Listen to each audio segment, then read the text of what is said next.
Every person's story has something to teach us. How others view life, how obstacles are overcome, how joy is felt, how fears are faced, how love is expressed. The Matters of Faith podcast explores individual stories of people's lives and how faith plays a part. It may not be your story, but it may help shape yours. And now, Matters of Faith with your host, Jay Wilburn. You have found the Matters of Faith podcast on Project Entertainment Network with your host, Jay Wilburn. This is episode 198. I have Jason Meuschke standing by. Before we get into that, I want to remind everybody there are advertising opportunities here on the Matters of Faith podcast. You can email me at mattersoffaith@jaywilburn.com. This is also the address you can use to send questions or comments about past episodes. And if you are looking for an advertising opportunity, I would love to share your passions with my audience. And now we'll get into the rest of the episode.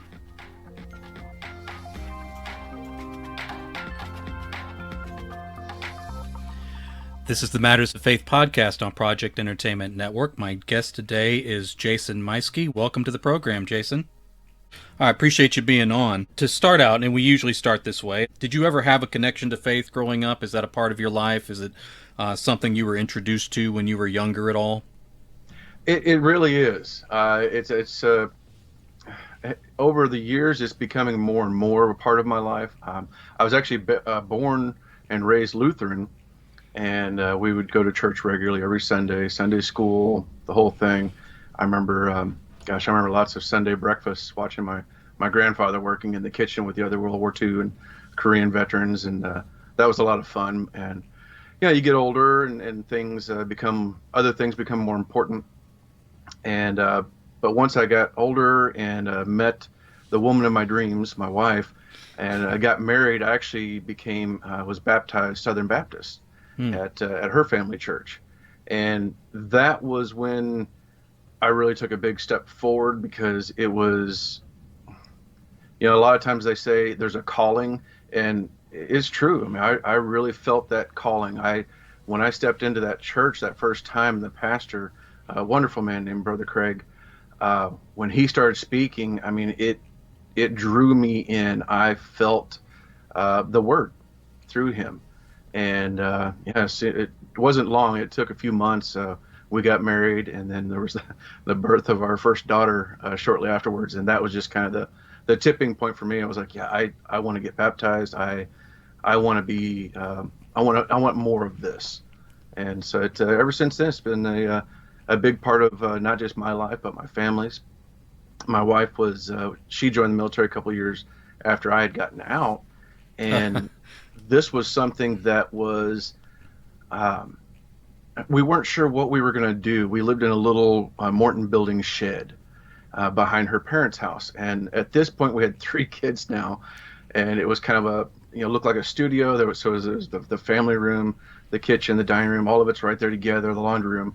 And then we had these 3 tiny little bedrooms. Our oldest son, he actually lived in, it was like an oversized closet that we made fit. We were able to fit a twin bed in there if we did it up on a bunk, and then he had room underneath to play.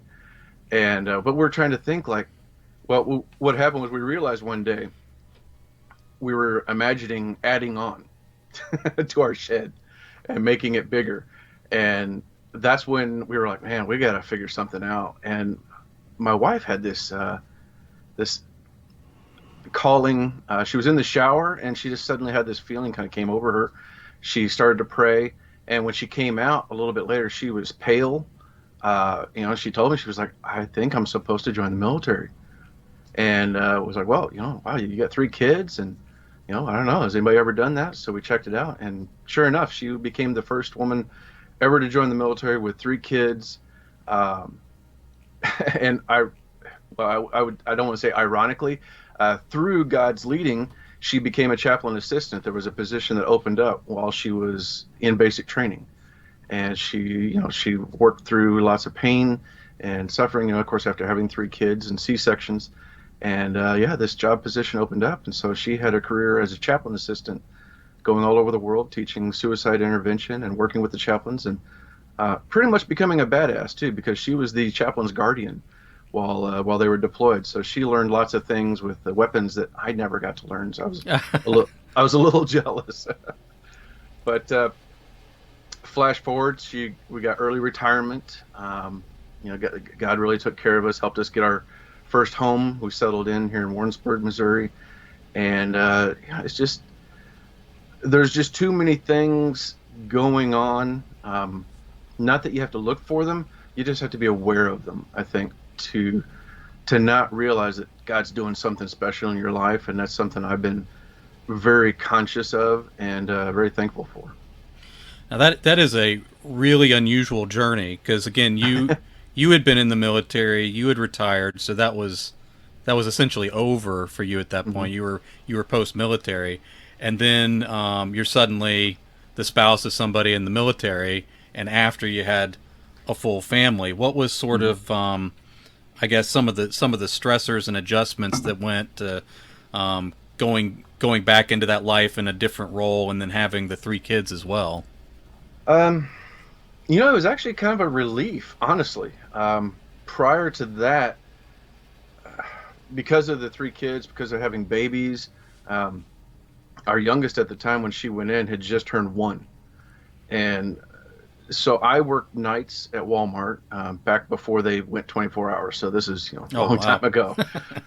So I worked nights as a stalker. I would come home about 5:30, 6 in the morning, something like that, just in time to help my wife get up. She would get ready, and then she would go to her job. And then we'd have a few hours in the evening where we would meet together for dinner. Her parents being next door, when they came home from work at 3, I would sleep from like 3 to 7, 8 o'clock, something like that, and then get up for dinner, see the family off, and then I'd go to work. So when she joined the military, it was an opportunity to stop working ourselves to death, really. I became the stay-at-home dad. My wife had signed me up for the Institute of Children's Literature so that I could begin my writing career, was the dream at the time. And that was my first attempt at trying to do that. So I stayed home, put the kids down for naps after lunches and such, and then I would work on my correspondence courses with the teachers and write short stories and work on other novels, and kind of go from there. The only real challenges was dealing with 2 little girls that loved to play in the mud, and I would just it's like, good grief, I just gave them a bath and now they're outside digging for dinosaur bones, because they were so big into that when they were babies. And so now I got to bathe them again, and trying to make that time. And I was still young, I was still under 30 back then, so my attention would be pulled aside for like Nintendo 64 or the GameCube came around that time, and it was very easy to pull me away from writing and do other things. But we made the best of it, and lots of great experiences throughout. Speaking of your writing, I'm kind of trying to get the timeline, because I know you from different capacities. So kind of walk me through the point where you had gotten interested in writing to where you started the Sample Chapter podcast. Writing has always been something that I was really interested in. On the show, I talk a lot about growing up in the early 80s like I did. I was very inspired by the movies like Rambo and Chuck Norris's mission movies and stuff like that. So I was always writing stories about my friends and I saving the school from the Russians who were about to attack any time. Little things like that, and I'd enter my friends into the stories. Whenever I joined the military, I started and stopped a few times thinking, okay, I could do this writing thing. I'm going to give it a shot. Again, just start and stop.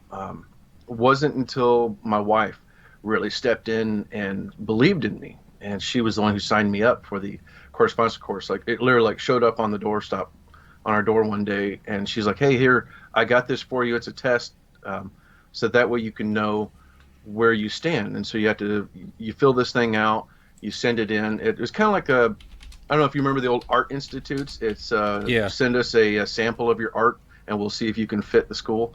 It was like that.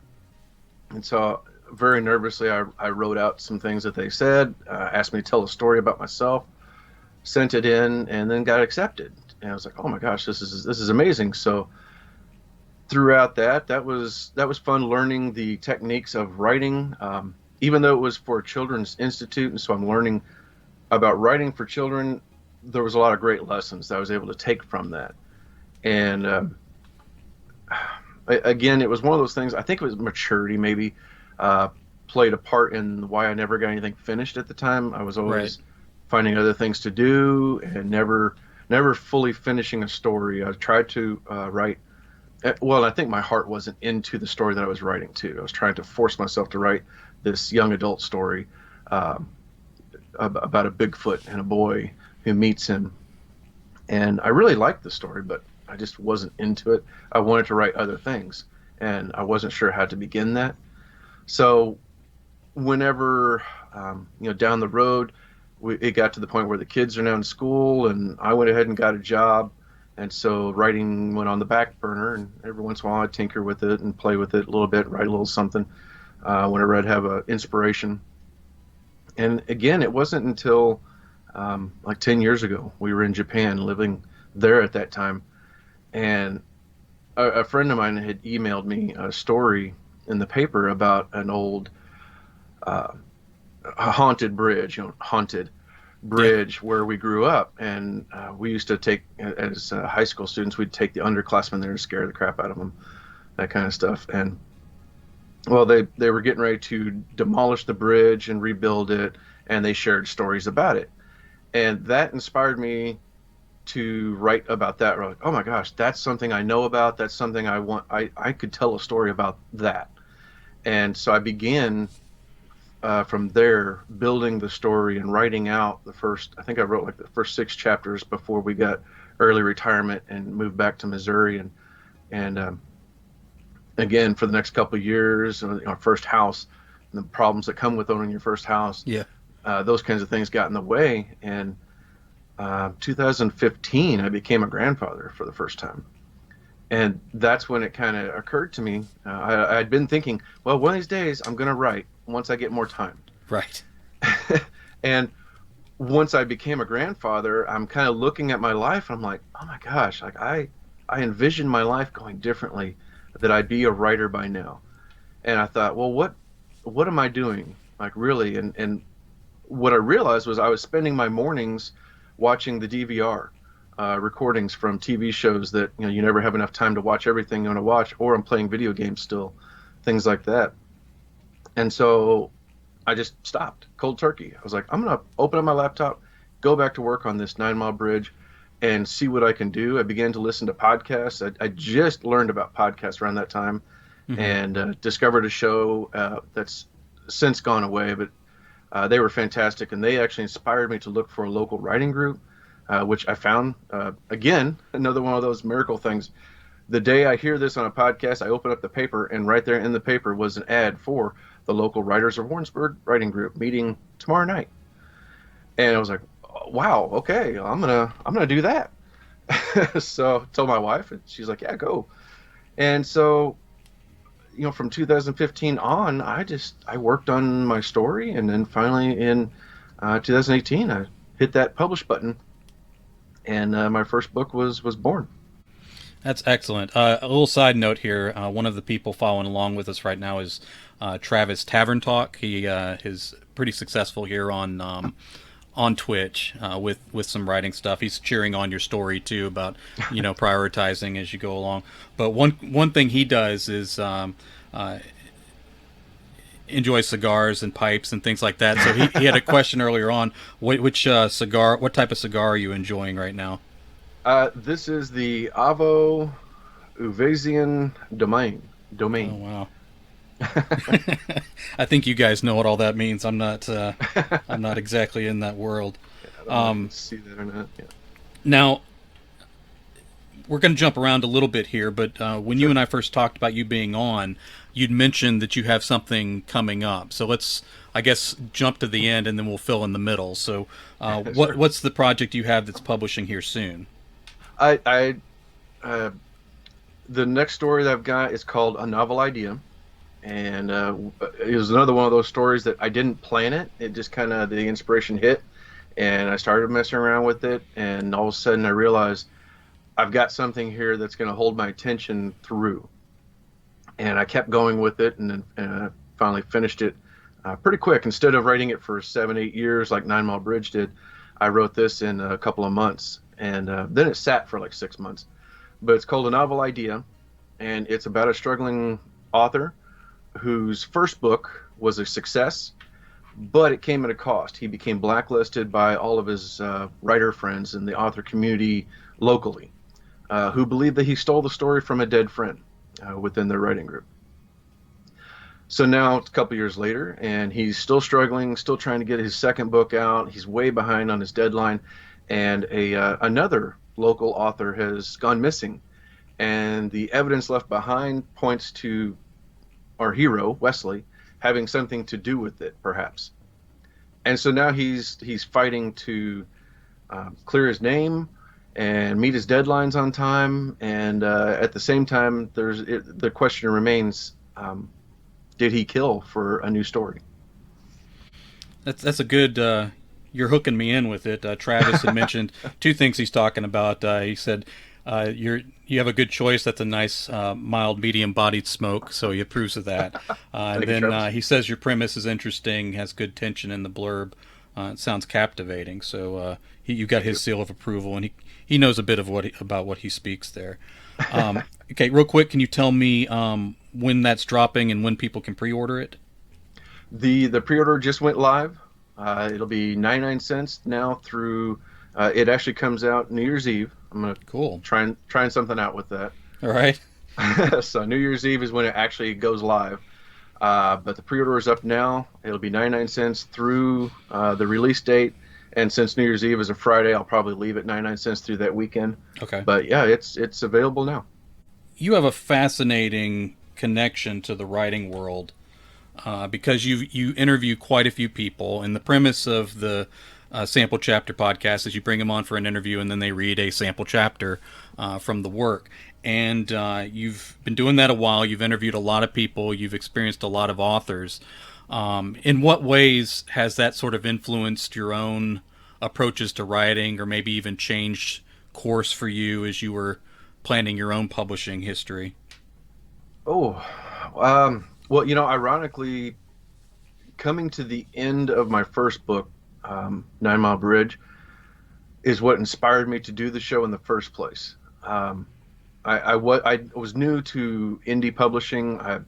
Before 2015, I thought, well, I got to find somebody that's going to buy this and go from there. And of course, I tried that back in the day, submitting a couple of chapters and lots of people turning me down.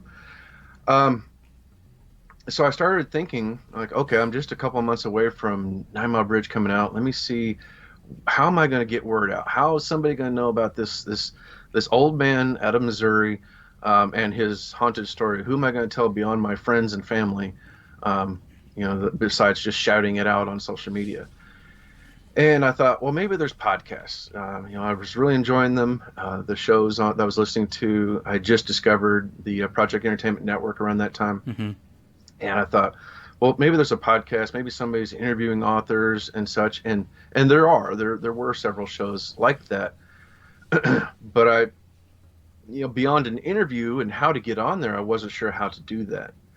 And I thought, well, maybe I'll make my own show. And I talked it over with my wife, and she was a believer in me again, pushing me along, saying, yeah, no, you should do that. You got a voice, a face for radio kind of thing. And I thought, well, that's great. That's a good idea. So I'll look into it. And I came on the idea, sample chapter, kind of like publishing. You submit a sample chapter to see if a publisher would be interested. So I thought, well, or maybe somebody will come on and read a sample chapter so that you get an idea of not just who the author is, an introduction, and we have a little conversation, but also a sample of that work. And I looked around, and I'd found a show that had been defunct for like 2 or 3 years, where the host was actually doing the reading. They would do 3 chapters. They talk a little bit about the book and then read 3 chapters. And I can see why that went under, because that's a lot of work.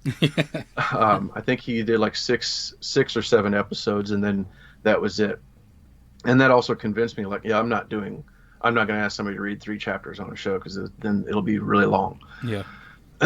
And yeah, I did some more looking into it, discovered how to do a podcast, started off just using my phone, first couple of interviews, and of course I had to figure out how to edit and put in different things, and all of a sudden the show was born, and it kind of took off. Armand was one of my early guests who agreed to come on, and just kind of grew from there. The bearded obstetrician has joined us, so you've had him on your show before too. Yes. And that's actually the way that I ended up on your show, I believe. We kind of went through that chain there. As you've kind of explored other genres, you mentioned that I guess it's the idea that reading broadly kind of expands your toolbox a little bit of what you can use. Like looking at a genre like romance that maybe you're not drawn to write. When you start interviewing somebody that writes from that genre, what are some of the differences, I guess, that you notice, and then like what are some of the things that maybe you're able to draw from that helps the stuff you actually do write? Well, I mean, one of the things I'm discovering is, the writers all have a different way about how they go about writing, which is one of those things like that, but until you start talking to them, and this, that's when you really discover the different methods for writing and the different ways that they're going about writing, whether it's just coming off the top of their head and it's, boy meets girl, they fall in love, they depart, now they're back together again because he was selling a horse that she liked. You never know, right. Something like that. And then other times it's some kind of inspiration, and regardless of the genre, I think it's always intriguing to learn about that process, to hear, okay, what's this person, how did they get there? Like, how did you get into this romance, or like the bearded optician, how does he come up with his ideas? With some of his books, it's like, where does this come from and how do you write that? Right. And I just find that really fascinating, learning about that, and then kind of internalizing some of it myself, because there's a lot of times the conversation will stick with me, and of course I go back and edit the conversation, since it's not there's no video, it's just audio only, so I can kind of fix a few things. So I'll hear the conversation a couple of times, and I don't know how many times where there's just something that sticks with me for a long time after we've talked. I'm like, that's interesting. I got to look into that myself and explore this more, or see if that something like that might work for me. And I find it doesn't really seem to matter what the genre is. There's just always something really interesting in what they're saying. Yeah. The bearded obstetrician, I don't think he minds me outing him here. There's Lucas Milliron. To the question of where his ideas come from, he says, "Oh, you don't want to know." So he, for those that don't know, he's a little more extreme with his writing and out there, which is no problem. But I think he may be right. Maybe we don't want to know where his ideas come from. Now I've. And you and I talked about this when I was on your podcast, but with ghostwriting, I've played with more genres than I write in my own name. So there's been people who've hired me to write romance and things like that, and there's all these different rules that you kind of have to figure out that the audience is looking for. And in doing that, over time, I guess I kind of developed my own voice with my writing. Maybe more on accident than on purpose. I don't know if that's a evolution for everybody.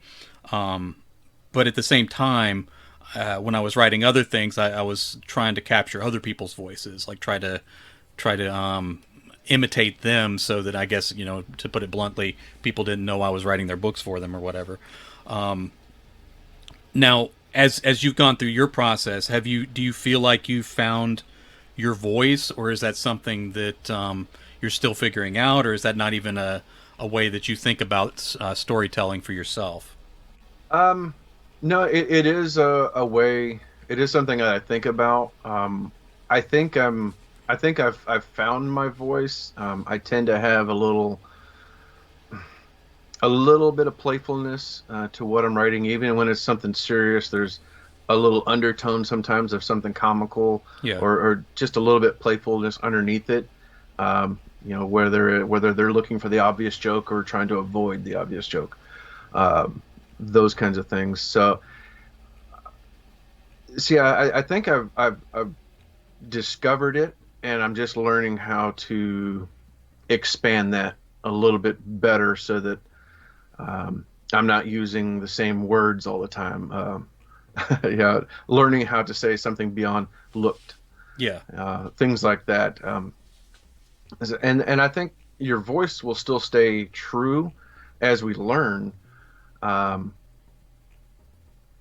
but there's still that experimental stage as you write.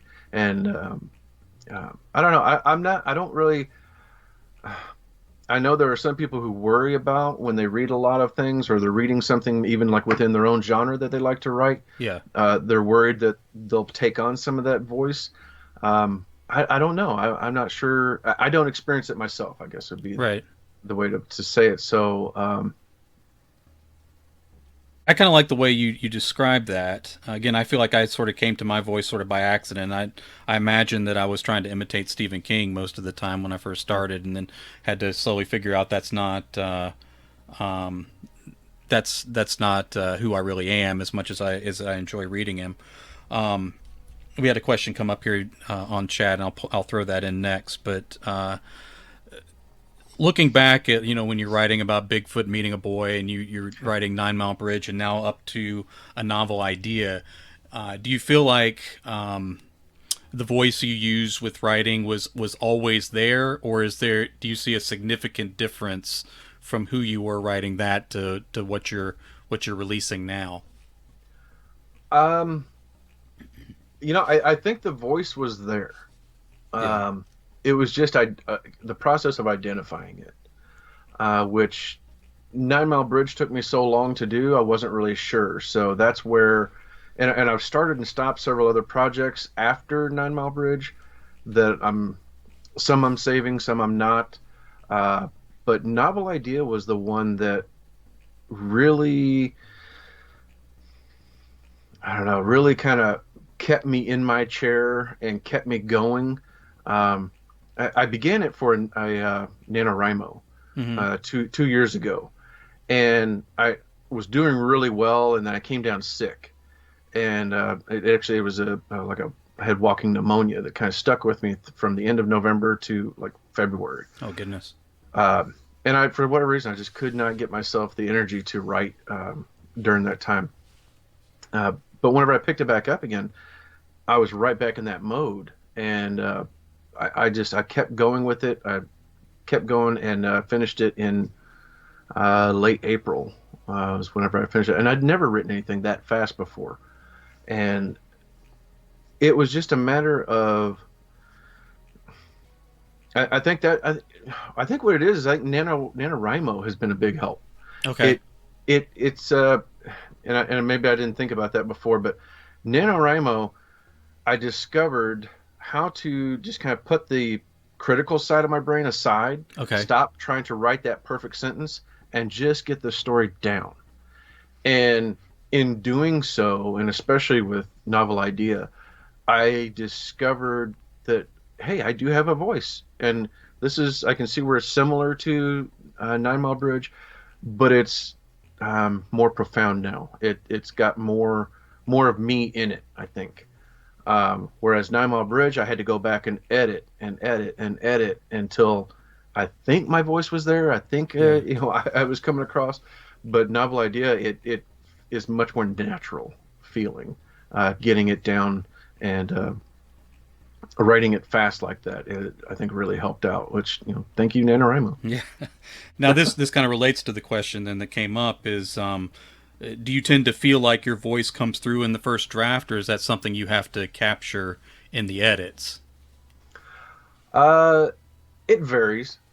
It really varies. I think for the most part, my voice is coming through, but then there are things where I get hung up because maybe a detail is sticking in my head. I'm like, oh gosh, I can't think of what this is, and I'll push myself ahead, and maybe I'll make a note right there saying, remember what this is supposed to be later, Yeah. and then I'll tab down and then continue going, and fix it in post and in editing.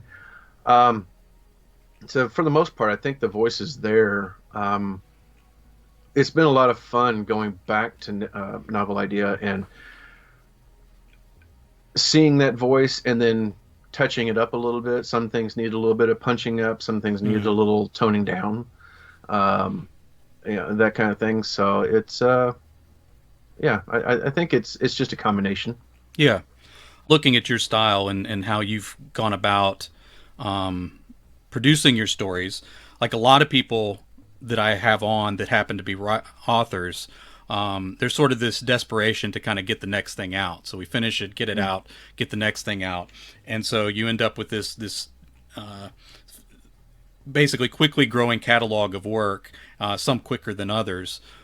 But you've mentioned that you've started and stopped projects, set them aside, and then where you took time to finish 9 Mile Bridge, and now you have this other workout. Is there, and you mentioned with Nanowrimo that you were kind of letting things go and kind of letting yourself just go with the first draft there.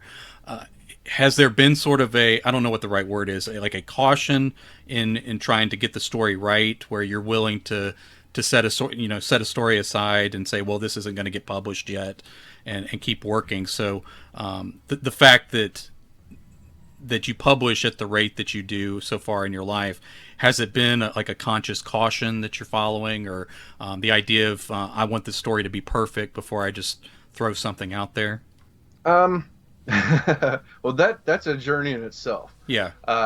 Novel Idea came out in 2018. And then the plan was originally, and when I first put it out, my author notes, I talked about, well, I'm writing this near future story, and that'll be out this fall, which hasn't happened. And I was also working on an 80s adventure. Novel Idea wasn't even an idea at the time. Right. And I didn't get anything else out in 2018. Didn't even finish anything in 2018. I just kind of spent the year working on, I had to edit Novel Ideas, 9 Mile Bridge some more throughout the year, because I did that first draft. I worked on it a few more times, and then I got so sick of it, and I just wanted to. An old mutual friend, Ryan Pelton, I had talked to him, and one of his favorite sayings was, "Stop trying to polish a turd. Just put it out, and just get it done." And so, so that's what I did. Is I put this turd out there, and I didn't realize it was fully a turd, which was 9 Mile Bridge when I first put it out.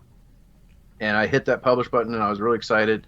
Ordered my author copy, and when that came in, my wife started reading it, and she goes, "Oh my gosh, you put this out already, haven't you?" I said, yeah. And she goes, "Why?" And then she's like, "Well, you got some mistakes, you got some errors in here, and some things that don't make sense." And she pulled out the red pen, and God bless her, she worked really hard for a week straight, putting her own things. She was in college, studying at that time. She put some things on hold to work on that book, and that was my fault. I didn't show anybody 9 Mile Bridge before I put it out. I was just like, "No, it's good, no problem." Plus, I ran it through an editing software. Okay. And after the first chapter or so, I was like, "Oh gosh, I still have 700 more to go." Like, just fix all, whatever. Well, don't do that. No. For the love of God, please, people, don't. You're making me itch just hearing the story, but go ahead. Yeah, I just said fix all. That was it. Yeah, and then I think that's what I hit publish on with KDP, and of course, my wife's handing me my book back, and it's got tabs and red all over it. I'm like, oh my gosh! So I spent 2 weeks fixing things, changed the ending a little bit. She had a much more bleak ending originally, and she was like, "No, you've got to end this better." So okay, fine. So I did that, and that was kind of an off and on thing throughout the summer, fixing it, and then later on, I found, or I'd already heard of the service. There's an online service with Kevin Tumlinson, who's a big proponent of them. I forget the name. Drafted Digital. And I uploaded it into that finally, and that was a beautiful service to use that to help format and fix the book and made it look a lot better. And I think I uploaded the final draft of this version of it, the most recent version of it, last year. And anyway, but aside from that, flash forward then, so 2019, I'm working on, I'd started novel idea in late 2018. That's when I had the idea for it. Finished it in 2019. Set it aside. Wanted to work on something else. Finished another novel in late 2019. I thought that this year I would have a couple of books out. And yeah, I'm barely squeaking in there at the end of the year with novel idea. And that's one of those two where I thought, I've been working on this. I'm very confident, much more confident than I was with 9 Mile Bridge. 9 Mile Bridge, I was just sick of it, and I hit publish. Novel idea, I'm much more confident with. So hopefully I don't have to pull it down or fix anything and then re-upload again. So it's kind of a roundabout way to answer your question about timeliness, and I'm hoping to put more out there on a more frequent schedule going forward. But 2020 has been a lot of fun. Is it with novel idea? Is it tricky to write a novel about authors, like to put them together as characters and make the story come together the way you like? Yeah, because my initial idea was trying to figure out a way I could write a novel that would tie in with the show. Is what I kind of thought before, similar to what you and several others have done with. Writing some short stories and putting them into books, or I've even got back here Beers and Fears, some things like that. I thought, wow, is there some way I could tie the show into a book? And the only thing I could think of was like, oh gosh, I don't want to write about stealing somebody's book, because then everybody's going to look at me like that. And I went to writing club, and it was still heavily in my mind, and somebody was reading a story, doing their reading at that time, and we're all looking at the paper and reading along with them. But I just couldn't get it out of my head, trying to think like, but there's something there, and I don't know what it is. And I kind of looked up, and I'm daydreaming, I'm looking around the room, and at that point the reader said something kind of just really odd. And one of our other author friends, I saw this look kind of where they kind of looked up. It made me laugh inside. I thought, wow, that's an interesting look. I wonder what that would, and I don't know, something about that look just kind of answered the question for me, the inception of how I could make the book work. And so then I started thinking like, okay, you know what? I could go along with an idea of, is somebody stealing or are they not stealing? And playing with that idea. And how could that be perceived one way or the other? And after that, it became fun, because then it was hearing author stories on other podcasts and laughing about it like, oh gosh, yeah, that's funny. I could have, this character talk about that or different things. And it was something that just kind of became a fun trip after that, adding in different author journeys and peppering some of my main character with a little bit of that too. So it was a lot of fun actually putting it in there, and I think there's some truth to some of what he does, and some of it that's pure like, no, this guy, if something like this happened, anybody would be upset. Yeah, deconstructing your path to publishing and honing your craft and that sort of thing. There's sometimes a debate among authors about the value of writing groups and the value of classes and things like that, and people kind of split along the line, probably related to their own experiences with them, I imagine. But sort of looking at your path, how would you explain to somebody how writing groups and courses about writing can be used to sort of improve your craft as you go along? Having the writing group has been, in my experience, vital, because it's like so many other things in your life. If you have a hobby or something, you want to do it's much more enriching to do that around people with like-minded people. Mm-hmm. I guess is what I'm trying to say.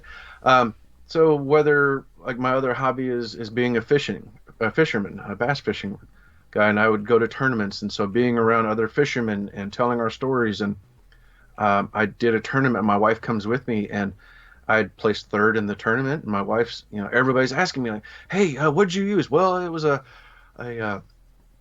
pearl chartreuse shad with a split tail, and I'm naming off all these things, and my wife is looking at me with her eyes just boggling, like, how do you know what that means? Same thing with writing. I can talk to like my coworkers and talk about this story or that story, and all they know is story. Like, well, why don't you write that? And I'm like, oh no, it's not that simple.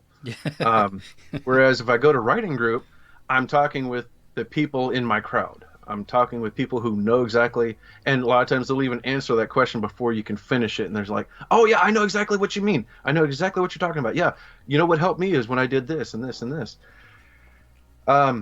So for me, being around those people and getting their opinions has been vital, and that's been one of the things I've struggled with 2020 was my schedule changed, and I haven't been able to attend a virtual meeting all this year except for one. After everything became virtual. So I really missed that. That's where the show has kind of taken over for my getting connected with writers. I've kind of latched onto that to help out. Plus, it's helped me with develop a thicker skin. Okay. So that I can take on criticism.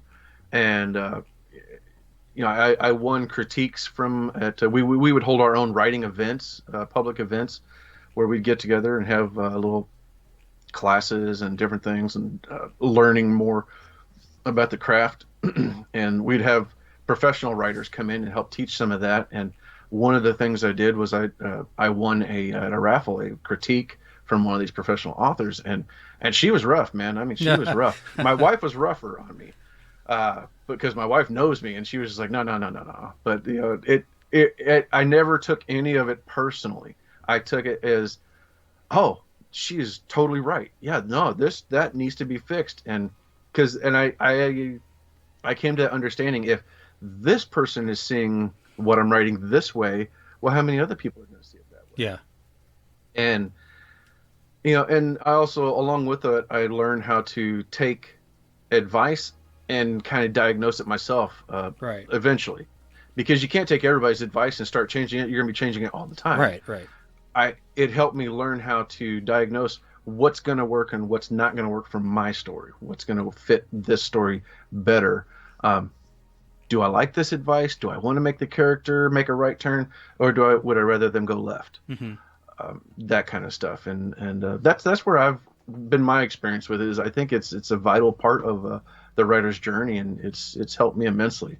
So miss you guys, writers of Warrensburg. Miss you guys. Winning a critique is kind of funny. You're kind of winning the prize of someone being mean to you. So Yes. that's an interesting get there.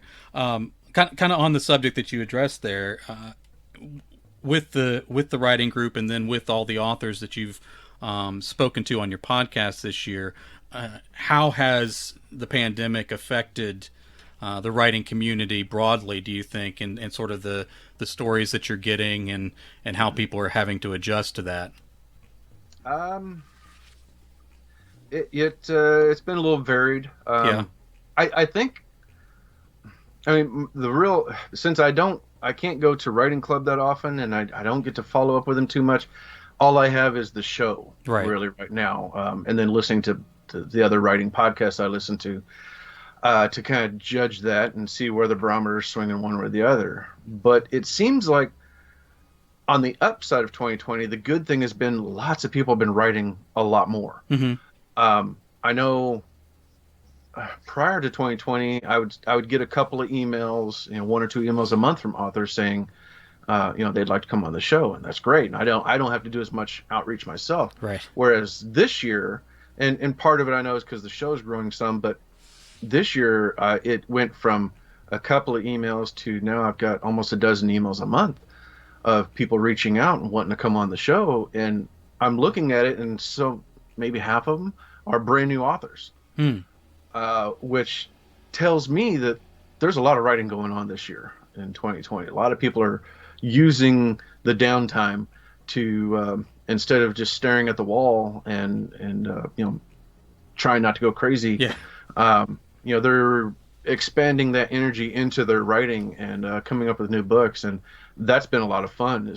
I love talking to new authors and getting their experience, which they think they have no experience, but they really do. They have a lot of valuable experience in that journey of the first book, and that's been a lot of fun. So it's I think 2020 has been we're going to see a lot of really interesting stories yet over the next year that people have written this year. What is sort of the difference between some of the brand new authors that you have on, and then the veterans that are, sharing a chapter from their 70th book or whatever? What is sort of the I guess the key dichotomies between those ends of the journey? Oh wow, my gosh! All right, so there's not as much difference as you'd think. Okay. All right, for instance, and not to toot my own horn, but like in October, I had Lou Diamond Phillips was on the show, and this was his first book, his first novel. He'd written screenplays, completely different experience turning it into a book, and hearing the trouble that he went through was exactly like every other first-time author I've talked to. Right.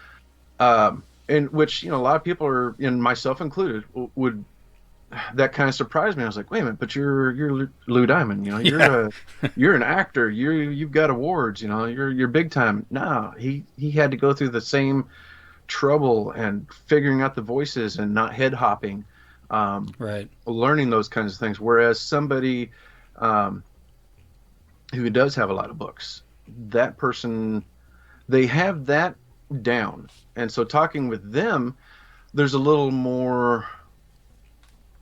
We can kind of dive a little deeper into the weeds of breaking it down. And all right, well, so tell me about this character. I mean, are they talking to you in your head as you go? And what's it like to carry a character through 8-9 books? Right. That kind of thing. Whereas, a beginning author isn't going to be able to tell us that or answer such a thing. So that's been really the main difference I've seen, is that there's just more experience from one to the other, but the new authors, it's very much the same kind of experience, learning as you go. Do you have an ideal in mind of your future career? I have an idea in mind. I thought of it last year. We're both members of the Mondo Method, and I submitted my 2020 goals for the year, and my goal was to write and publish 2 books with lofty aspirations for 2 more. Yeah. Which at the time, earlier in 2020, I thought, hey, that's possible, because one of the other books I wrote last year was book 1 of a 3-part series, which I think it'll go more than that. And I was about halfway through the second book, and I'm saving those until I get at least the first 3 written before I put them out. So I thought, well, if I can make some time this year and things go well, I could possibly do 4 books, with the idea of building that back catalog of books, which I had hoped to do this year. And of course it didn't happen.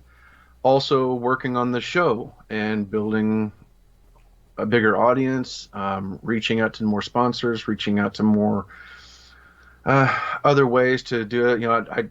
I'd been booked to bring the show and my books to a couple of shows, Kansas City Comic-Con, Planet Comic-Con. I was going to be there doing some panels and stuff, so I was really looking forward to what that opportunity could bring to both me and the show, and ultimately what it does for me in my career as well.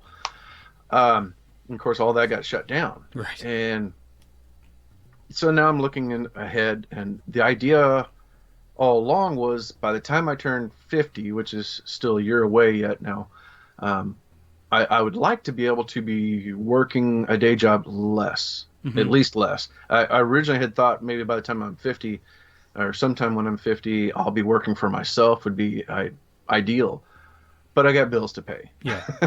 And I want to be responsible for what I'm doing. make sure that we're in a position where I could do that. So that's my end goal. Is I'm hoping that maybe 2021 get a few more books out, continue to grow my writing career, and keep lifting up the show with more amazing authors every week, and we'll see what it can hold. It would be a lot of fun to be able to podcast full time and write full time and put out more books. Well, I wish you luck. I know I'm a big fan of your show, so I know the Thank you. quality of it, and there's plenty of writing podcasts out there, but I do feel like yours stands out a good bit in quality and stuff. So I wish you well, and I think you got a good foundation to pursue those goals. The best laid plans of people, of course, but maybe the best laid plans of authors are even more shaky as we make these lofty goals every year and come as close as we can. Yeah. Okay, before we go, let's say I wanted to read a really good book on New Year's Eve. What could you offer me? Well, let's see. Comes to mind. There is a story coming out New Year's Eve, so you can start the year off with a little book called A Novel Idea. Mm-hmm. That'll be available New Year's Eve. But yeah, I would recommend maybe go back through the back catalog of Sample Chapter Podcast, and you can see the book covers for all of the episodes and see some different stories there. There's even some really great ones in there by another podcast host I know. All right, sounds good. So once you guys have finished Novel Idea, you're welcome to check out the podcast and the Sample Chapter Podcast and grab up some other books as well. Where can people find you online? Well, they can find me at jasonameuschke.com, which is Jason A. Then Meuschke is MEUSCHKE.com. I've got my website there, which I'm in the process of updating now. I forgot to update that the book is available now.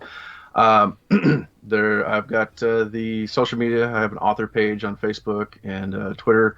And then the Sample Chapter Podcast, that's the website, samplechapterpodcast.com. Shows on all podcast platforms, including YouTube, and that's the best way to find and follow me.